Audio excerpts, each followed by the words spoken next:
श्री कृष्ण को वृंदावन में नन्हे बाल कृष्ण, गोपाला, कान्हा, कन्हैया, मुरलीधर, नंदलाला, गोपाला, लड्डू गोपाल जैसे कई नामों से पुकारा जाता था।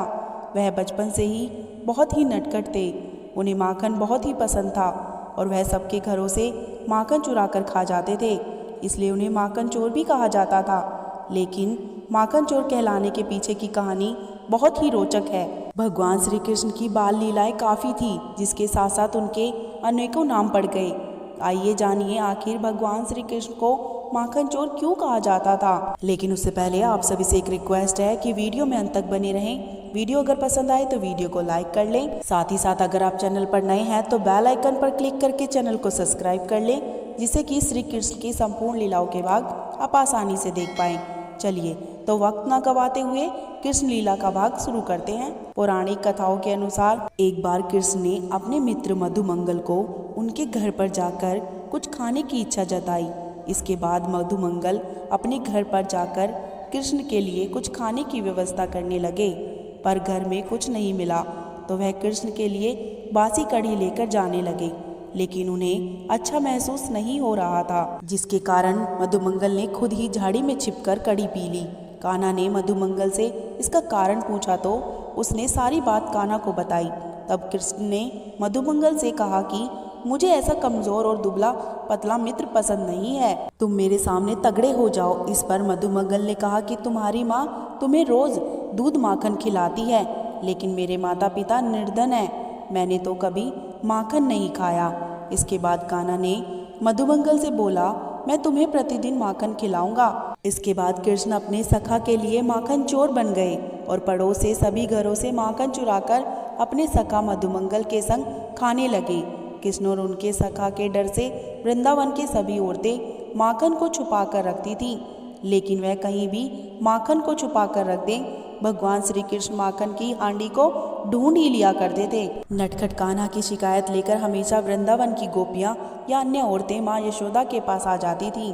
एक दिन एक गोपी माँ यशोदा के पास आकर नटखट कान्हा की शिकायत लेकर आती हैं और कहती हैं कि आपका कन्हैया बहुत ही नटखट है।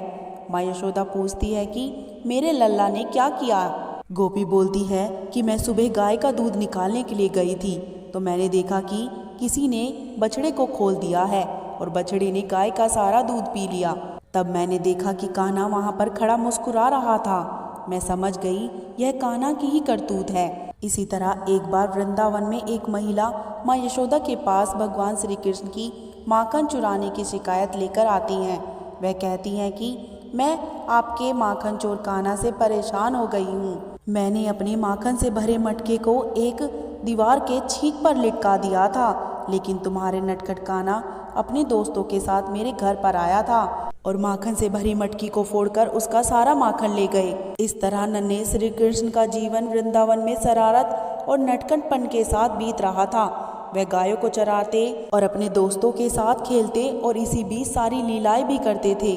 बचपन से लेकर युवा अवस्था तक कान्हा को उनकी लीलाओं के कारण अलग अलग नाम मिलते गए। कई बार उनके प्रियजनों ने उन्हें नया नाम दिया तो कई बार उनके शत्रु द्वारा भी नया नाम दिया गया, जिनमें से उनका एक नाम छलिया है जो कंस ने दिया था, जो काफी प्रचलित है। श्री कृष्ण के कई नामों में से उनका एक नाम माखन चोर भी है। ये नाम श्री कृष्ण को उनकी सखा मंडली के कारण प्राप्त हुआ था। शास्त्रों में भगवान श्री कृष्ण को अपने मित्रों के साथ बिताया हुआ पलों के बारे में भी विस्तार रूपक बताया गया है। बचपन में भगवान श्री कृष्ण खूब नटखट थे। वो अपने सखा मंडली के साथ मिलजुल कर खूब शरारत किया करते थे। पुष्टि मार्ग में भगवान श्री कृष्ण के अष्ट सखाओं की खूब चर्चा की गई है, लेकिन सखा मधुमंगल के कारण श्री कृष्ण को माखन चोर बनना पड़ा और उनका नाम जब से माखन चोर पड़ गया। दोस्तों, अगर आपको श्री कृष्ण का ये माखन चोर वाला भाग आपको पसंद आया हो तो वीडियो को लाइक कर लें, चैनल को सब्सक्राइब कर लें और कमेंट बॉक्स में राधे राधे लिखना ना भूलें।